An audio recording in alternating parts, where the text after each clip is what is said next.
Joined by Chris after a 2-1 defeat to Lytown. Just give me your overall feeling after that one. I think. Look, I think we got ourselves into a really strong position in terms of getting the first goal today. Gutted, I think, is a little bit of maybe a bit too strong of a word. I think the way that the game went, it was probably we were absorbing a lot of pressure. For us to give for the goals that they ended up getting to kind of go in, I think that's quite frustrating. Foul on the keeper for the winner, clear as day. But I'm sure they'll argue that they maybe should have had a few more, or they maybe had some decisions that were a bit questionable before that. It certainly felt in the second half we were struggling to get a decision in our favour. So, that just kind of made the whole second 45 a tale of under pressure. How much could we absorb?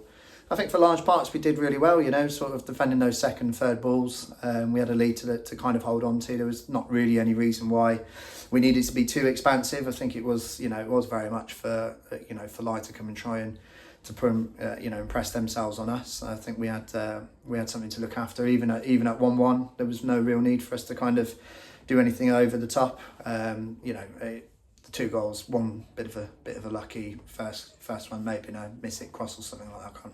Can't overly remember, and then a foul on the keeper for the winner ultimately, and then obviously they're just playing for time for the last 10 minutes. So I think to be disappointed after today probably shows how far we're coming as a group. I've just said to the girls in the change room there. I think we need to look after the ball better. I think our off the ball shape and sort of how disciplined we are in terms of deploying the tactics there, that needs to be slicker. I think at times we probably got drawn out into areas that we didn't need to get drawn out into, which created space for Ly to kind of work it into those wide areas and kind of get in behind, and then the wingers are on one of our centre backs, which is not really what we want. So we'll have to go back to the drawing board in terms of what we do this week. We've got a cup game next week, which will be a very difficult one, but equally we'll just use it as an opportunity to kind of right a few wrongs in terms of our principles. And then we've got a massive run of games, which are really the big focus for us for this season. But yeah, disappointed. It certainly felt like there was an opportunity to get something out of this game. So to come away with nothing is a bit of a sickener. Yeah, you said after the first goal we sort of lost a little bit of control, but I thought we sort of gained it back in the second half a little bit. So it must show a big positive another step in the right direction to compete against these sort of oppositions. Yeah, I mean, obviously, they were incredibly relieved, weren't they, to get the equaliser and then the winner. So they may turn around and say they felt like they dominated the game, but they've had to work hard for a 2-1 win against a team that's at the bottom and kind of struggling. So again, that just shows the kind of steps that we're making. We've made some really good strides in terms of what we're doing with the squad. A couple of new signings come in today. Poppy took a goal brilliantly, really composed under pressure.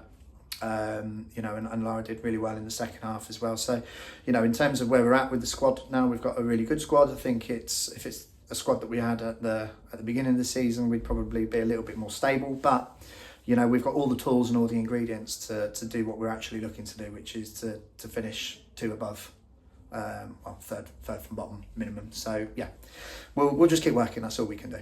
And as you've touched upon already, we've already got a cup game next week. Yeah. Which you've got a chance to sort of rotate, keep the squad fresh, get minutes into players that haven't quite got the minutes they probably think they deserve. Yeah. So going into that one, how do you sort of assess that one ahead of what is a big run at the end? Well, it looks like we've picked up 2 pretty bad injuries today, which we'll have to find out a little bit more once the X-rays and things like that come back. But they're 2 big players for us. If they are the injuries that we're kind of fearful that they are, that could be a bit of a blow. But we've got the squad that we can absorb. We can absorb those kind of issues. So what we'll do next week is we'll make sure that, and as was always the plan, that we'll rotate accordingly to make sure that everybody's kind of got the minutes that we need. They're adapting and playing in the system that we need, so that when we actually come back into the league game, win, lose or draw. Well, we can't draw obviously against Sheffield, but win or lose, whatever that result is, it will be what it will be. It's more about the performance and what we're looking out of that. looking for out of that, and then it will be about making sure then that the rest of the squad is completely available and willing and able to help us get the results that we need in the league, which is, like I said, you know, the next 6 games, massive, and we need to try and get as many points as we can, because it will be season defining. You know, we've got games against teams in and around us. We've got quite a few home games as well. You know, so it's a real opportunity for us to kind of change the destiny in the course of the season. In the next month and a half, and that's all we're focused on. You know, so we'll use next week for how we can, and what we'll get out of it, we'll get out of it. Obviously, we want to win it. You know, otherwise, what's the point in playing football? So we want to win it. We realise it's a tough game, but we'll do absolutely everything we can to get the maximum out of it that we can, and then we'll turn our head to the really important stuff.